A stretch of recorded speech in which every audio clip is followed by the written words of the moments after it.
성경 말씀 신명기 8장 11절부터 20절 말씀입니다. 11절 말씀만 봉독해 드리겠습니다. 내가 오늘 내게 명하는 여호와의 명령과 법도와 규례를 지키지 아니하고 내 하나님 여호와를 잊어버리지 않도록 삼갈지어다. 저는 이 본문 말씀을 가지고 6.25의 교훈과 애국이라는 이런 제목으로 잠깐 말씀을 나누겠습니다. 6월 마지막 주일입니다.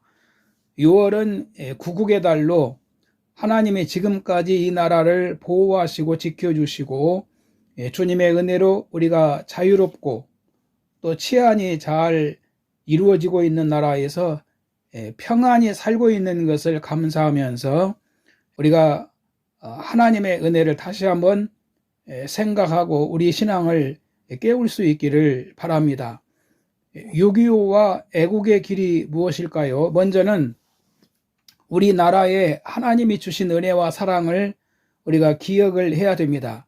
우리 대한민국은 일제강점에서 자력으로는 독립이 불가능한 상태였습니다. 이렇게 불가능했던 우리나라가 8.15 해방을 맞이한 것은 전적인 하나님의 은혜입니다. 하나님이 연합군의 승리로 대한민국이 일제로부터 해방을 맞게 하신 것입니다. 이뿐만이 아니라 하나님은 6.25라는 북의 남침으로부터 대한민국을 지켜주셨습니다. 우리 국군은 저 낙동강까지 밀리고 있었습니다. 그런데 하나님이 대한민국을 지켜주신 겁니다.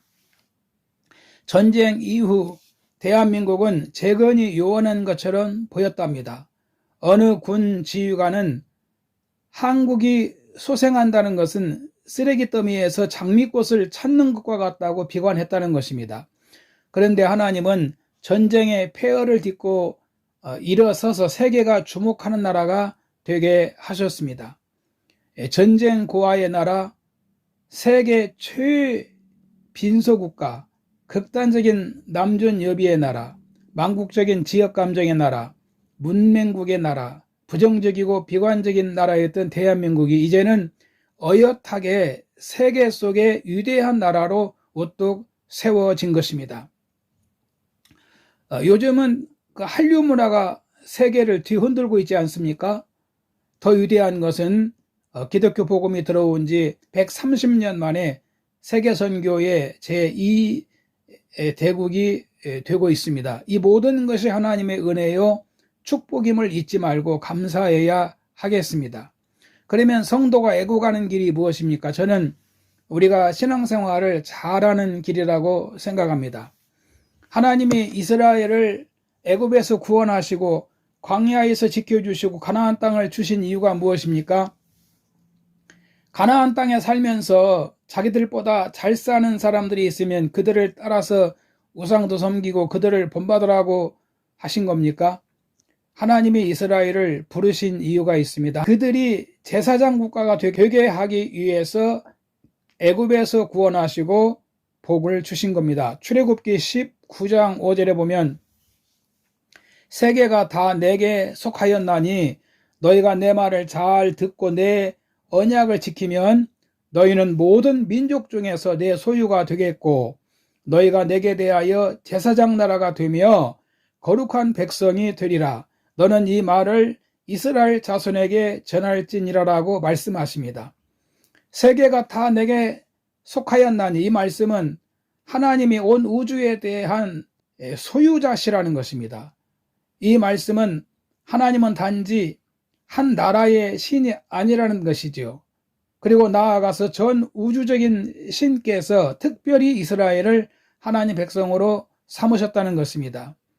너희는 열국 중에서 내 소유가 되겠고, 이 소유라고 하는 말은 특별한 소유를 말합니다. 아주 귀중한 소유물 또는 매우 값진 소유물을 가리키는 그런 말입니다.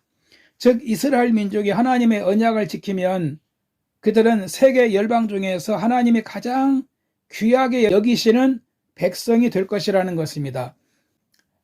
출애굽기 19장 6절에도 너희가 내게 대하여 제사장 나라가 되며 거룩한 백성이 되리라.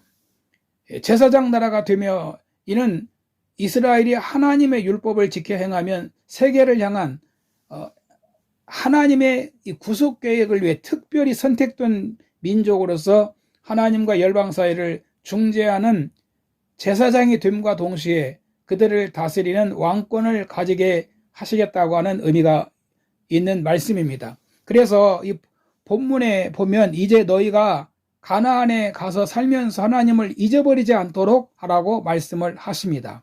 본문에 보면 하나님을 잊어버리지 않게 하라고 말씀하십니다. 하나님을 잊어버릴 위험성이 있다는 것이지요. 어느 때 하나님을 잊어버립니까?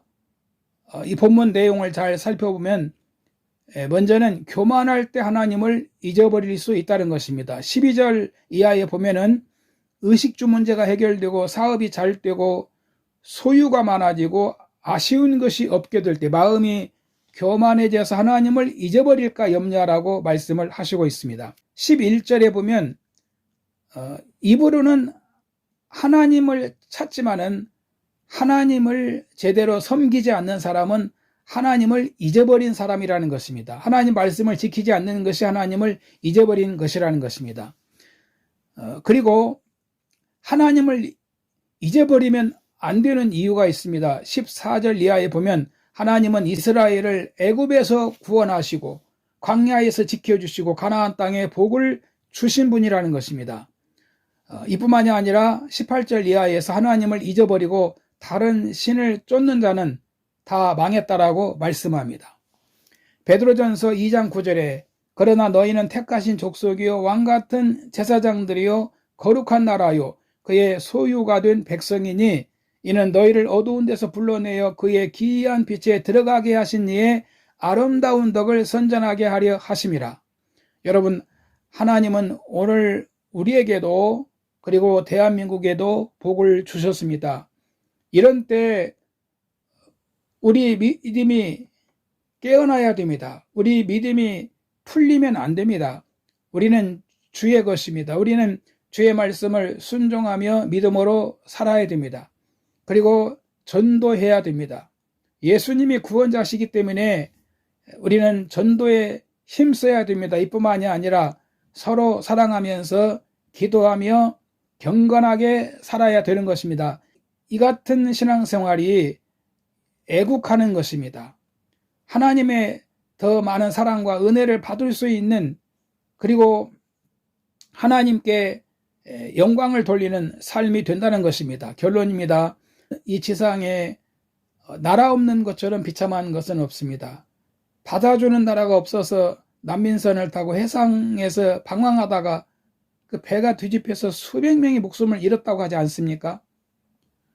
또 전쟁만큼 비참한 일이 없습니다. 우리는 지금 우크라이나와 러시아의 전쟁을 보고 있습니다. 과거 우리나라도 6.25 전쟁으로 입은 피해는 말로 표현할 수가 없습니다.